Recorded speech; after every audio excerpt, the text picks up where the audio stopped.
Hello guys, welcome back to my channel. My name is Daniela and I have another charity shop book haul for you today. First off, I'm going to start with a few books that I picked up on Vinted.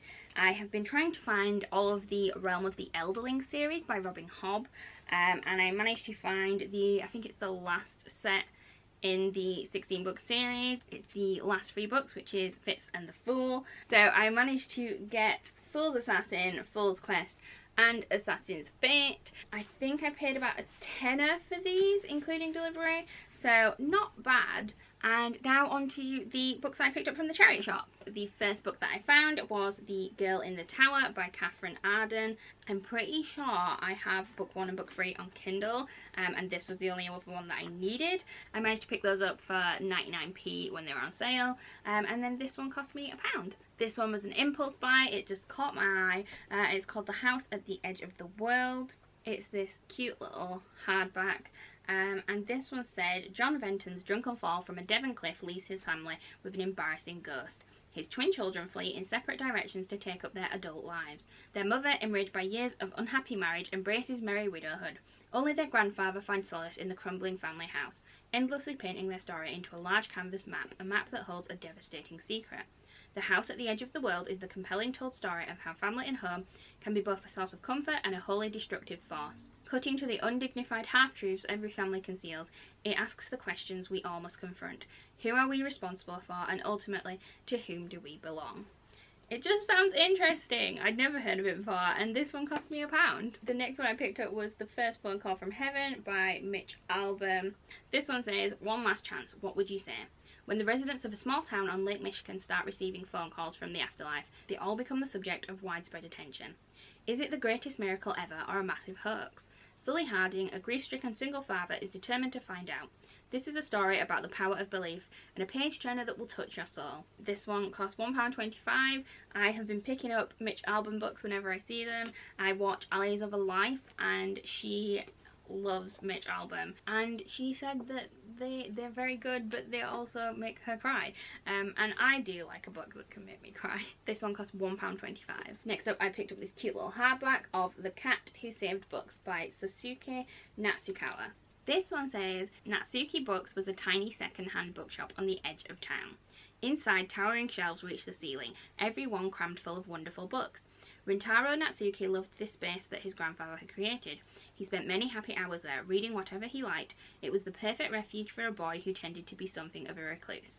After the death of his grandfather, Rintaro is devastated and alone. It seems he will have to close the shop. Then, a talking tabby cat called Tiger appears and asks Rintaro for help. The cat needs a book lover to join him on a mission. This odd couple will go on 3 magical adventures to save books from people who have imprisoned, mistreated and betrayed them. Finally, there is one last rescue that Rintaro must attempt alone. The Cat Who Saved Books is a heartwarming story about finding courage, caring for others, and the tremendous power of books. It's a short one, it's about 220 pages long.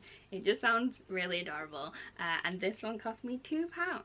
I must say, all the covers in this haul are all fantastic. We picked up To the Lighthouse by Virginia Woolf. I think this is one that Andy tried listening to on audio and he couldn't get into it, so we picked it up in paperback because sometimes it's easier to physically read a book than listen to it, depending on how the audiobook is made, who's narrating it, etc., whether you get on with the narrator. This says, Virginia Woolf's lyrical nostalgic novel centres at first on a family holiday in Skye, where the subtle shifts of tension and affection between the Ramsays and their guests are delicately explored.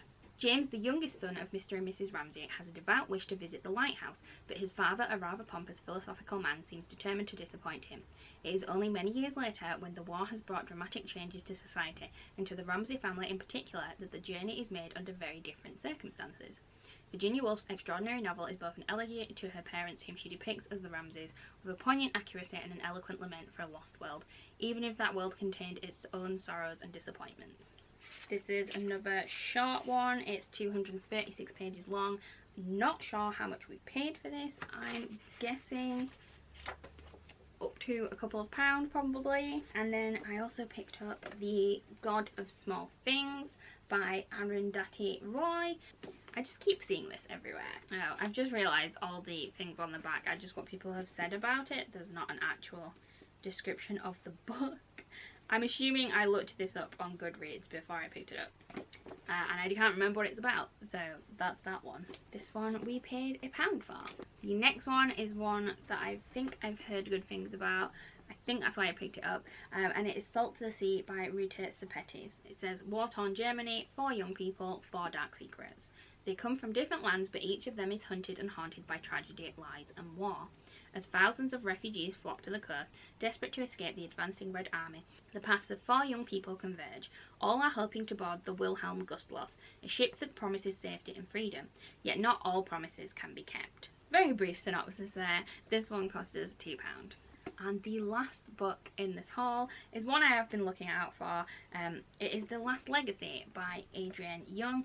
I'm pretty sure this is set in the same world as Fable. I think there's Fable, there's a follow-up to Fable, and then you're meant to read this, and then she has a 3rd book coming out, which is also set in the same world. I really enjoyed Sky in the Deep by Adrienne Young, and I'm really looking forward to trying some of her other books. I think I paid £1 for this one. Did you like the sound of any of those? Let me know it in the comments, and if you liked the video, as always, please give it a big thumbs up and subscribe to the channel if you haven't already. And I will see you next time.